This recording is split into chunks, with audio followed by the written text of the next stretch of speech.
আসসালামু আলাইকুম, আমার নাম ইবনে আমজাদ আলিফ।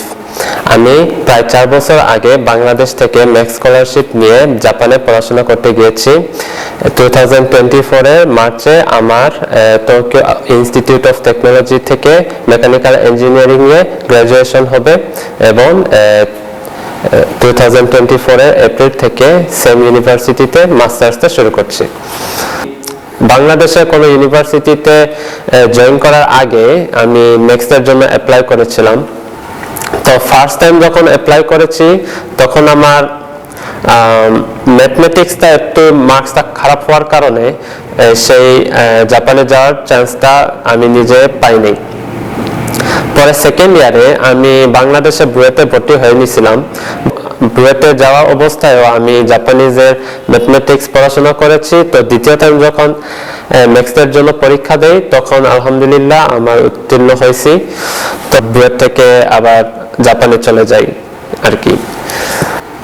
তো আমি আবার ম্যাক্স স্কলারশিপে দুইটা কোর্স চুজ করা যায়, যে ডিরেক্ট ইউনিভার্সিটিতে কোর্স করা অথবা 1 বছর ল্যাঙ্গুয়েজ কোর্স করে তারপরে ইউনিভার্সিটিতে প্লেসমেন্ট করা।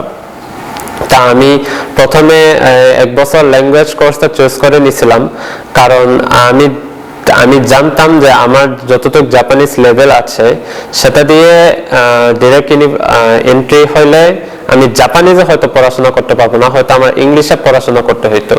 আমার ইচ্ছা ছিল যেহেতু আমি জাপানিজ ইউনিভার্সিটিতে যাচ্ছি, আমি চাইছিলাম যে জাপানিজ স্টুডেন্ট যে প্রিভিলেজ পায় আমিও সেই প্রিভিলেজটাই নিতে চাই। তো আমি এই জন্য ডিসিশন নিয়েছি যে জাপানিজ স্টুডেন্টের মতো জাপানিজ লেভেলটা আমারও দরকার। এই জন্য জাপানিজ ল্যাঙ্গুয়েজ কোর্সটা প্রথম 1 বছরে ওসাকা ইউনিভার্সিটির একটা সিজেএলসি নামে একটা ইনস্টিটিউশন আছে, সেখানে আমি জাপানিজ দিয়ে ফিজিক্স, ম্যাথ, সায়েন্সের যে বেসিক সাবজেক্টগুলো আছে সেটা পড়াশোনা করেছি। তো সেখানে 1 বছর পড়াশোনা করার পর ওখানে আবার প্লেসমেন্ট টেস্ট হয় যে কে কোন ইউনিভার্সিটিতে চান্স পাবে। তো আমি ওই প্লেসমেন্ট টেস্টটা দেওয়ার পরে আমার একটা জিনিস ডিসাইড হয়েছে যে আমাকে টোকিও ইনস্টিটিউট অফ টেকনোলজিতে দেওয়া হবে।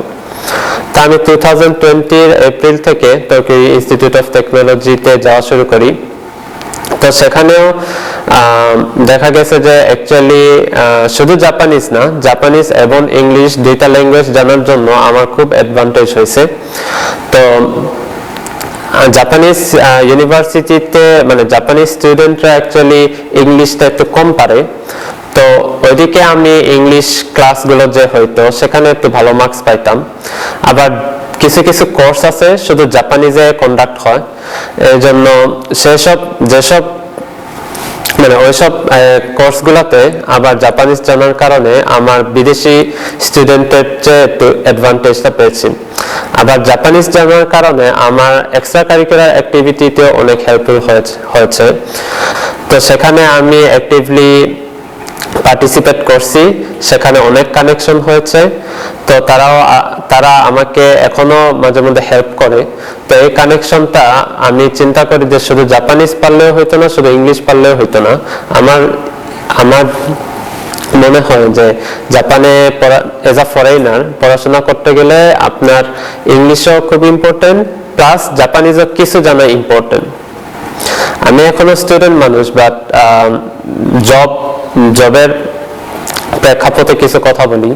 তো আজকাল দেখি যে ফরেনারদের কাছেও জাপানিজরা অ্যাটলিস্ট N2 লেভেল চায়।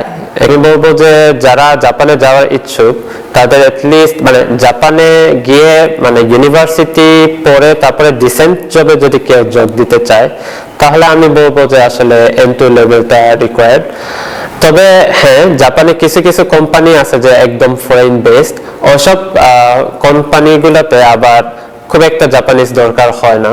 আর এই তো আমার টোকিও ইনস্টিটিউট অফ টেকনোলজি হচ্ছে একটা রিসার্চ ইনস্টিটিউট বলে। তো এখানে ফোর্থ ইয়ার থেকে বিভিন্ন রিসার্চ বা পেপার, থিসিস এগুলার কাজ মানে স্টুডেন্টকে দিয়ে মানে করানো শুরু করে। মানে জাপানে কোনো ফাঁকি দেওয়া যায় না, সব কাজই সময় মতো করতে হয়। তো কাজটা টাস্কিং, বাট অনেক এন্টারটেইনমেন্ট আছে। তো এই জন্য কেউ যদি জাপানে পড়াশোনার জন্য যায় খুবই এনজয় করতে পারবেন। আমার মনে হয় অন্যান্য দেশের চেয়ে জাপানে মানে এন্টারটেইনমেন্টটা আসলেই বেশি। এই জন্য মানে it's a good destination for study abroad.